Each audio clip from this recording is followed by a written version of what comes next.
유럽을 집어삼킨 전쟁의 신 나폴레옹, 천재화가 고흐, 그리고 발명왕 에디슨.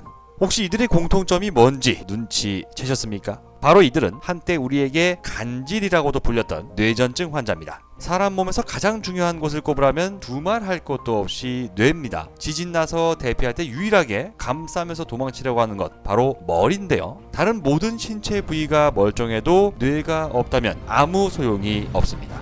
뇌는 인간의 정신을 지배하고 정신이 몸을 지배하기 때문입니다. 전세계 인구의 약 1%, 100명 중 1명꼴로 겪고 있다는 뇌전증, 일명 간질은 환자 본인에겐 말로 표현할 수 없는 육체적, 정신적 고통을 줍니다. 자신이 언제 어디에서 쓰러지고 발작을 일으킬지 모른다는 불안감은 사회적 편견과 맞물리면서 정상적인 인간관계 형성과 사회생활을 불가능하게 하는 무서운 질병입니다. 오죽하면 미국 FDA는 지난 2018년 수많은 논란 속에서도 뇌전증 치료제로 마약의 일종인 대마 사용을 합법화했고, 우리나라 식품의약품안전처도 지난 2019년부터 의료용 대마 사용을 허용했습니다. 뇌전증의 정확한 발병 원인은 아직 밝혀지지 않았습니다. 단지 우리 머릿속 어딘가에서 불규칙한 뇌파가 생겨나고 이 뇌파로 인해 발작을 일으킨다는 것만 알려져 있는데요. 뇌전증의 증상인 발작 현상은 신체 일부에서 나타나는 부분 발작과 온몸에서 격련이 일어나는 전신 발작으로 나뉘게 됩니다. 이러한 발작은 짧게는 몇 초, 길게는 하루 이틀 전에 전조 현상이 나타난다고 합니다. 만약 뇌전증 환자에게 곧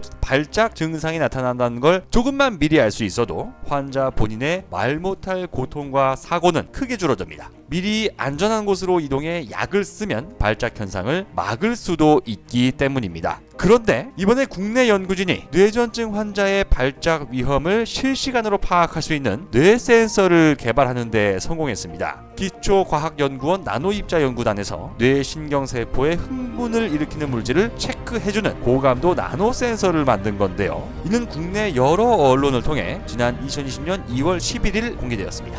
이번에 개발한 이 센서는 100만 분의 1mm 수준의 작은 나노 입자 속에 발작을 유발하는 포타슘 이온을 만났을 때 녹색빛을 내는 물질을 넣고 이 센서를 뇌전증 환자에게 주입하게 되면 발작을 유발하는 뇌의 파동이 일어나기 전에 나타나는 포타슘 이온의 농도 증가 현상을 미리 잡아낼 수 있는 원리입니다. 연구단장을 맡은 서울대학교 화학생물공학부 현태관 교수에 따르면 이번 나노 센서는 향후 뇌전증뿐만 아니라 치매를 비롯한 뇌질환의 진단과 원인 규명에 쓰일 것이라고 합니다. 비록 우리가 할 수 있는 건 여기까지지만 대한민국의 앞선 과학기술은 뇌전증이라는 고통스러운 질병을 언젠가 이 땅에서 사라지게 할 수도 있겠다는 생각이 듭니다. 아무쪼록 고통 없는 인류의 삶을 기원합니다. 조만간 다른 영상을 통해 또다시 인사드리겠습니다. 궁금한 점에 대한 댓글은 언제든 환영하면서 좋아요 버튼, 구독하기 버튼도 눌러주시면 진심으로 감사하겠습니다.